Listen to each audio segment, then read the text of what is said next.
देखो Mesozoic era सबसे आसान तरीके से आपको बताया है। मेसोजोइक एरा आपसे अगर क्वेश्चन पूछेगा मेसोजोइक एरा से तो ये पूछेगा आरंभ कब होता है। तो आपको जैसा कि पता है कि आरंभ 24.8 करोड़ वर्ष पूर्व होता है। आरंभ कब होता है? 24.8 करोड़ वर्ष पूर्व इसका आरंभ होता है। अंत पूछे आपसे तो 6.5 करोड़ वर्ष पूर्व इसका क्या बताया गया है? अंत बताया गया है। और कुल अवधि की अगर बात की जाती है तो देखिए कुल अवधि 18.3 करोड़ वर्ष पूर्व है। अगर इस प्रकार से मेसोजोइक का पूछा नहीं जाता है लेकिन फिर भी पूछ ले तो आपको पता होना चाहिए कि इसका आरंभ कब होता है, अंत कब होता है। ज्यादातर ये बहुत आसान टॉपिक है लेकिन हम इसको इतना जटिल समझ लेते हैं या तो एग्जाम में आप छोड़ देते हो, लेकिन ये छोड़ने वाला विषय नहीं है। ये बहुत ही प्यारा टॉपिक है लेकिन इसको सिर्फ समझने के दृष्टिकोण से अपने को ध्यान में रखना है चाहिए इसको, ना कि रटने के दृष्टिकोण से। अब देखो कितना आसान टॉपिक है। देखो मेसोजोइक एरा में 3 है। मेसोजोइक एरा को कितने भागों में बांट दिया? 3 भागों में। फर्स्ट है जैसे ट्रासिक है, दूसरा ज्यूरेसिक है और क्रीटेशियस है। जैसे हमने बात कर ली ट्रासिक की तो आपने देखा कि ट्रासिक जर्मनी में ट्रासिक समूह की चट्टानों को 3 समूहों में बांटा गया, इसलिए इसे ट्रासिक कहा गया। क्या कहा गया? ट्रासिक कहा गया। क्यों कहा गया? क्योंकि ये जर्मनी में, कहाँ कहा गया? क्योंकि जर्मनी में कौन से समूह की? ट्रासिक समूह की चट्टानों को 3 भागों में बांटा गया, इस वजह से इसे क्या कहा जाता है? ट्रासिक कहा जाता है। ये हमने देख लिया। आगे देखो प्रोटीथीरिया। प्रोटीथीरिया की अगर बात की जाती है तो प्रोटीथीरिया का जो वर्ड आता है वो कौन से युग की देन है? अपने से एक क्वेश्चन पूछा गया था कि प्रोटोथीरिया कौन से युग की देन है, तो आपको ध्यान रखना है ट्रासिक की देन है। और ये इसमें महत्वपूर्ण घटना थी, निम्न कोटि के अंडे देने वाले इसमें जीवों का क्या होता है? विकास होता है। जैसे कि आपको लिखा गया है।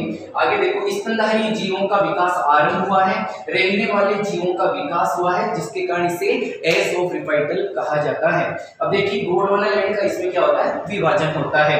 अब देखिए ज्यूरेसिक के भी दूसरे नंबर पे आता है ज्यूरेसिक। ज्यूरेसिक इसका जो नामकरण पड़ा यह यूरोप महाद्वीप में स्विट्जरलैंड देश के जूरा पर्वत पर इसका क्या किया गया है? नामकरण किया गया है। कौन से पर्वत पर किया गया है? जूरा पर्वत पर इसका नामकरण किया गया है। अब देखिए साथियों इसमें जिस प्रकार से प्रोटोथीरिया यहाँ पर एक वर्ड था, अब इस प्रकार से यहाँ पर कितने वर्ड आ जाते हैं? 2। कितने वर्ड आ जाते हैं? 2। पहला कौन सा है? प्रोटोथीरिया है और दूसरा है मेटाथीरिया। इसमें अर्थ क्या होता है? अब यहाँ हमने देखा था कि निम्न कोटि के अंडे देने वाले जीवों का विकास हुआ, तो यहाँ पे क्या होगा? यहाँ उच्च कोटि के अंडे देने वाले जीवों का क्या होता है? विकास होता है। और साथ ही क्या होता है? विशालकाय जीवों का विकास होता है, जैसे कंगारू ऑस्ट्रेलिया में और डायनासोर, इस प्रकार के जीवों का विकास हुआ था। तीसरा युग साथियों इसका आता है क्रीटेशियस। कौन सा युग आता है? क्रीटेशियस युग आता है। और क्रीटेशियस युग को ध्यान ये रखना है कि क्रीटेशियस युग की चट्टानों को क्या कहा जाता था? खड़िया। क्या कहा जाता था? खड़िया कहा जाता था। और खड़िया को लैटिन भाषा में कहा जाता है क्रेटा।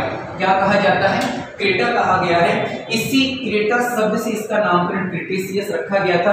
अब इसमें महत्वपूर्ण घटना क्या घटित हुई? महत्वपूर्ण घटना इसमें डायनासोर क्या हो गए थे?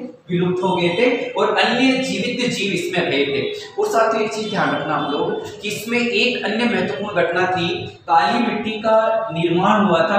और ये अपने आरपीएस से फर्स्ट ग्रेड में ऐसा क्वेश्चन पूछा गया था कि काली मिट्टी का निर्माण कौन से युग की देन है, तो आपको ध्यान ये रखना है। एरा पूछे तो मेसोजोइक एरा करना है, और अगर युग पूछता है आपसे, अगर सब पूछता है तो क्रीटेशियस करना है। और इसमें काली मिट्टी का निर्माण हुआ ज्वालामुखी की प्रक्रिया के कारण होता है और ये भारत के प्रायद्वीपीय प्रदेश में पाई गई है। तो क्रीटेशियस युग में आपसे क्वेश्चन पूछा गया था कि भारत के प्रायद्वीपीय प्रदेश में पाई जाने वाली काली मिट्टी का निर्माण कौन से युग में होता है? तो क्रीटेशियस युग में होता है। अब इसको शॉर्ट में भी अपन लोग देख सकते हैं। अगर सीधी बात करें इसको बहुत आसान तरीके से देखो, बिल्कुल मैंने आपको चार्ट के जरिए समझाया है और बहुत आसान है।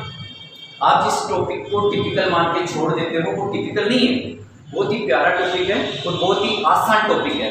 बस बात है कंसेप्ट समझने की। अगर आपका कंसेप्ट यूज है और अगर आप कंसेप्ट नहीं समझ पा रहे हैं तो ये टॉपिक जरूर जटिल हो सकता है, लेकिन ये बहुत आसान टॉपिक है। अब मुख्य घटनाएं अगर देखो, अगर आपको ये भी याद नहीं रहता तो कोई बात नहीं, इसकी मुख्य घटनाएं याद रख लो। मेसोजोइक में क्या हुआ था देखो। सरीसृपों का युग इसी मेसोजोइक को कहा जाता है, एज ऑफ द रेप्टाइल्स कहा जाता है। और डायनासोर की उत्पत्ति हुई थी। स्तनधारी मैमल्स जीवों का क्या होता है, विकास होता है। गोंडवाना का विखंडन हुआ और गोंडवाना के विखंडन होने से अफ्रीका, भारत, दक्षिणी अमेरिका, ऑस्ट्रेलिया सभी स्थल खंडों की क्या होती है, उत्पत्ति होती है। अब कई बार आपसे ऐसा सीधा क्वेश्चन पूछ ले कि भारत की उत्पत्ति कौन से युग में हुई, तो वो कौन से युग में होती है, मेसोजोइक एरा में होती है। क्लियर हो गया, यहाँ तक की बात समझ में आ गई? ठीक है।